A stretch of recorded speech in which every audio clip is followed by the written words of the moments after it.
Good day, beccas, my old mate. Pleased to hear you're on the mend. You'll soon be back at work. As you say, if you don't get back soon, you'll never want to go back.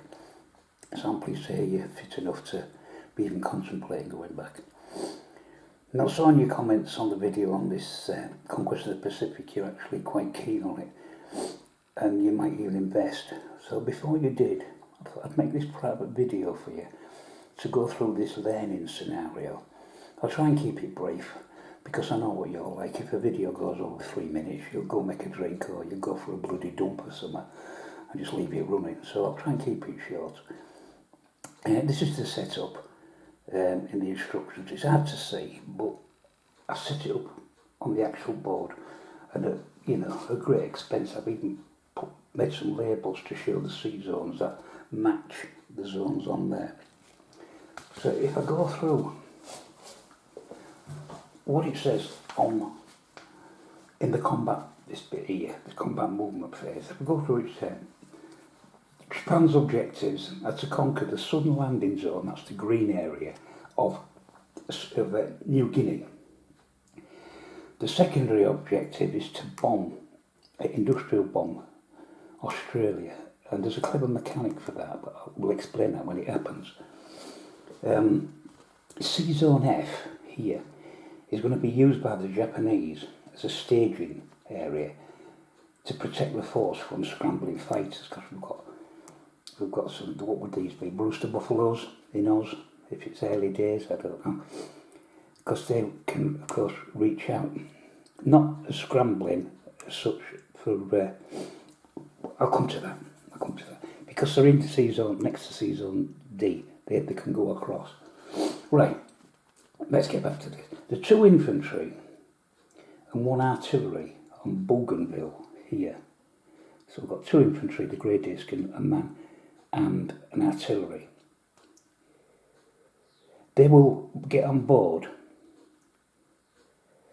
They will board the destroyer and the transport in Sea Zone G, which is this here, these.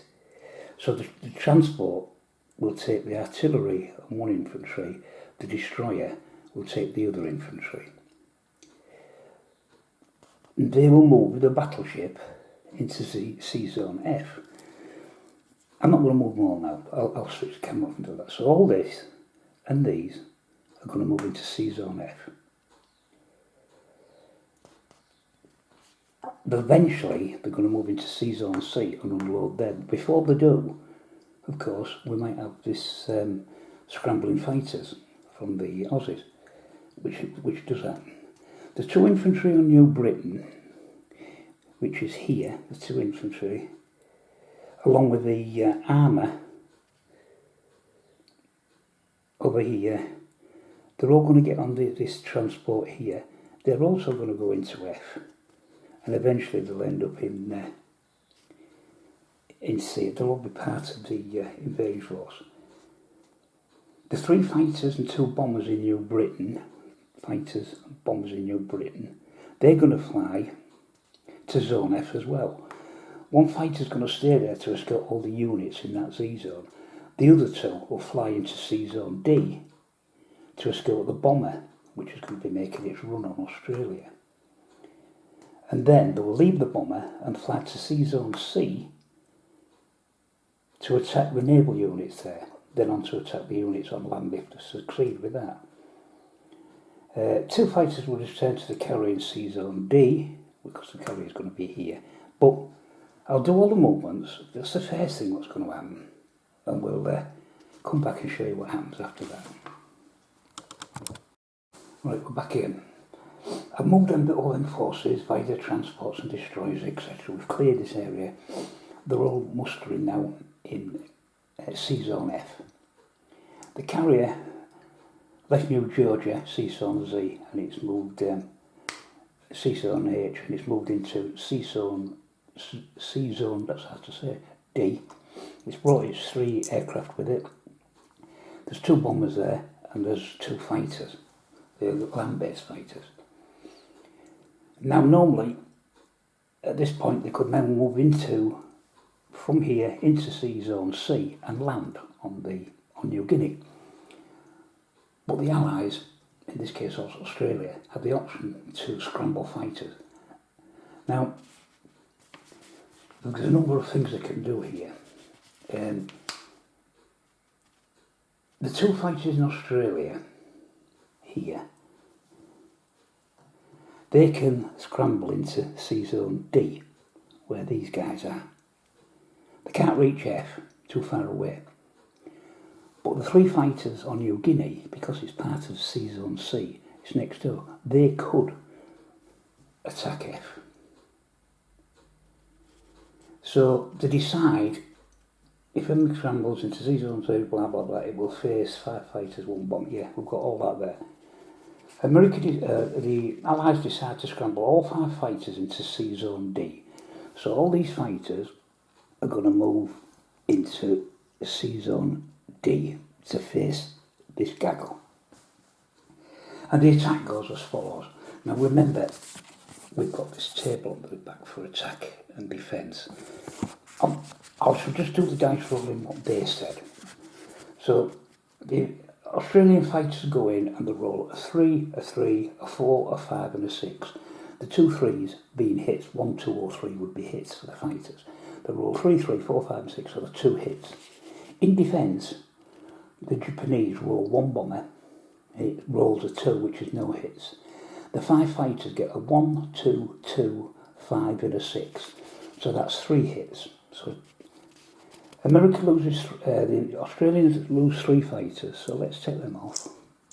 That's 1, 2, 3 fighters. And Japan loses 2 fighters, so we'll take them 2. They've gone. That's cleared the area a bit.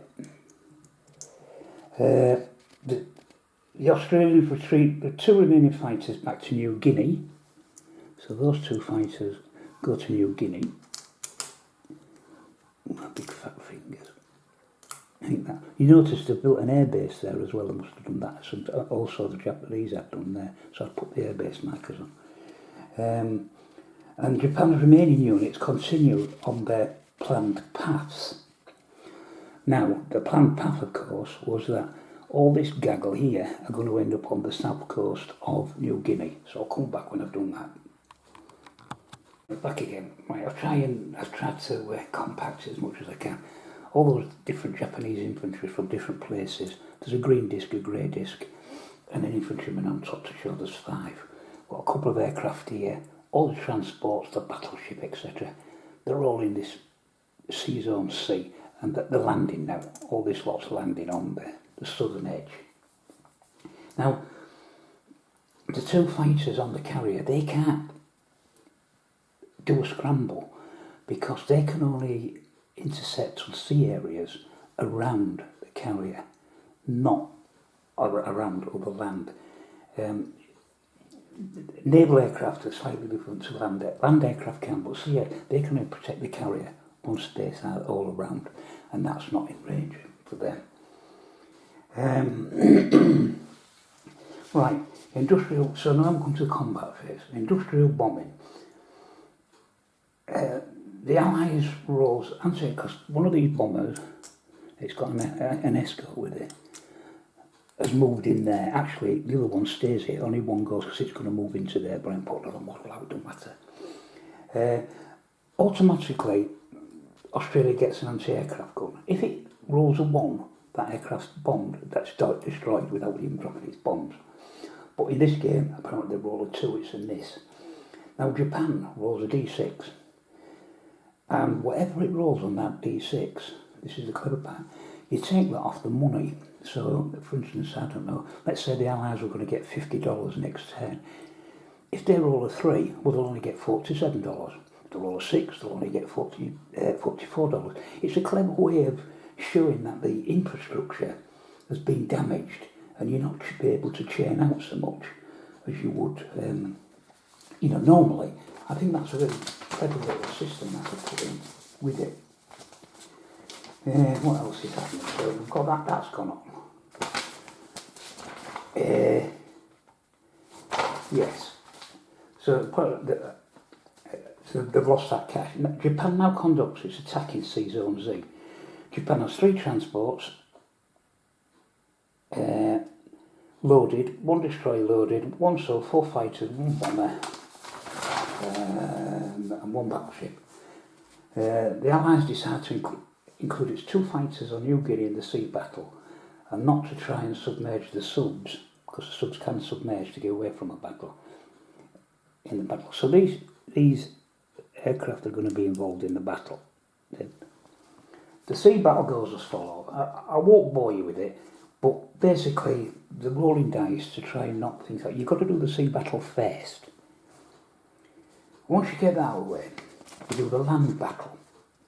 And again, the America rolls, I keep saying America because it's supposed to be an American game. The Allies roll full anti-aircraft shots for the Japanese fighters and bomber that's coming in, 1 for each of them, 3 fighters, 1 bomber.